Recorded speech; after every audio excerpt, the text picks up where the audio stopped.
a graça e a paz do Senhor Jesus. Estamos aqui de volta. Hoje eu gostaria de meditar com vocês sobre o tema: qual o propósito de Deus quando Ele permite que certas coisas aconteçam com seus filhos? O apóstolo Tiago, na sua epístola, ele vai falar que Deus não pode ser tentado pelo mal e a ninguém tenta. Pelo contrário, Ele permite que a gente seja aprovado para que sejamos aprovados pelo Senhor. E é exatamente diante deste cenário que eu gostaria de trabalhar hoje com vocês exatamente essa perspectiva. Por que que o cristão ele sofre? Por que que nós passamos pelas circunstâncias e tribulações da vida? Romanos 8:1 vai dizer: portanto, agora nenhuma condenação há para os que estão em Cristo Jesus, que não andam segundo a carne, mas segundo o Espírito. Quando eu me dei conta de toda essa questão que envolve a pandemia que temos vivido neste momento, através do Covid-19, outros chamam de coronavírus, foi exatamente isso que permeou a minha mente. Mas ao olhar de uma forma um pouco mais ampla e procurando compreender um pouco melhor essa linha de pensamento, eu cheguei a essa conclusão. E ao ler o livro de autoria do pastor John Piper, cujo título é O Coronavírus e Jesus Cristo, eu cruzei com uma afirmação muito interessante sobre isso. Deus está dando ao mundo, no surto deste novo coronavírus, bem como em todas as outras calamidades, uma ilustração física do horror moral e da tragédia espiritual do terrível pecado. De fato, o pecado é motivo de toda a miserabilidade humana.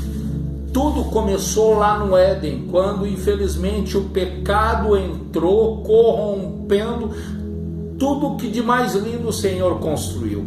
Foi no capítulo 1 que, depois de ter criado tudo, Deus olha e diz: eis que tudo aquilo que eu fiz é muito bom.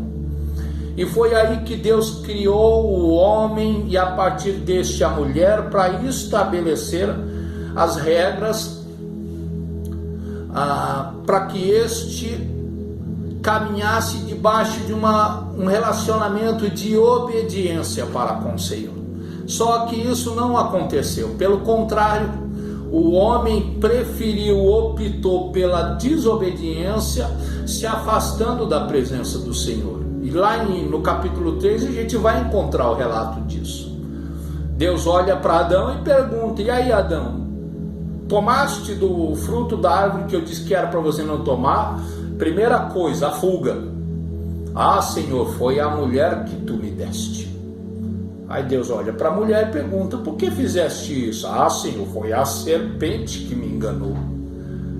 Aí Deus olha para a serpente e nem fala nada. Sabe por quê? Porque cobra não fala. E já traz o juízo sobre ela. Vai comer pó por todos os dias da sua vida. Quando olha para a mulher: por que fizeste isso? Terás filhos com dores. Mas quando Deus olha para o homem, para Adão, ali vem a palavra de juízo: maldita é a terra por tua causa. Infelizmente, querido, todo o sistema foi corrompido. Tudo por causa dos nossos primeiros pais.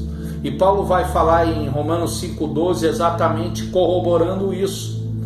Portanto, como por um homem entrou o pecado no mundo, e pelo pecado a morte, assim também a morte passou a todos os homens.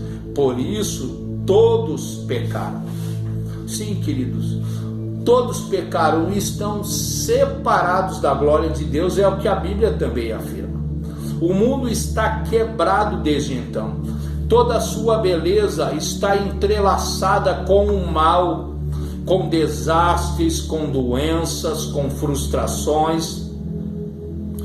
Deus viu tudo o que havia feito perfeitamente bom, indo para o ralo abaixo. Por isso que vez por outra é preciso que o juízo de Deus venha. A palavra de Deus não deixa o pecado impune, pelo contrário, a primeira forma de Deus punir o pecado é na pessoa do seu Filho Jesus, quando ele leva sobre si as nossas dores, os nossos pecados. Mas se nós ainda assim rejeitarmos, vamos arcar com as consequências.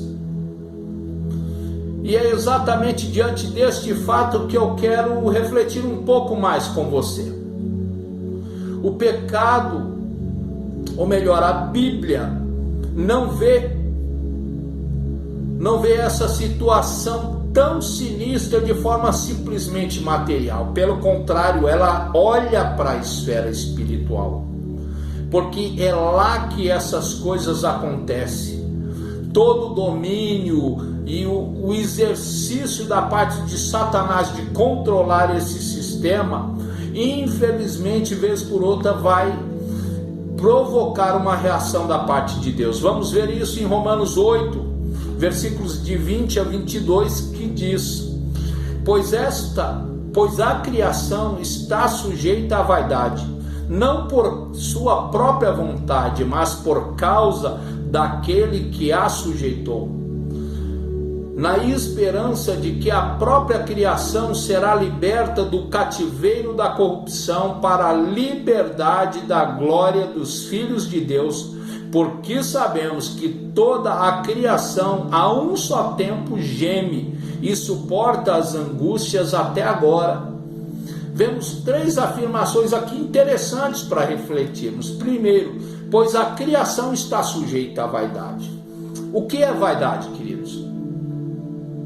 Vaidade nada mais é do que a qualidade do que é vão, vazio, firmado sob aparência ilusória, que se atribui à própria aparência ou quaisquer outras qualidades físicas ou intelectuais, fundamentadas no desejo de que tais qualidades sejam reconhecidas ou admiradas pelos homens.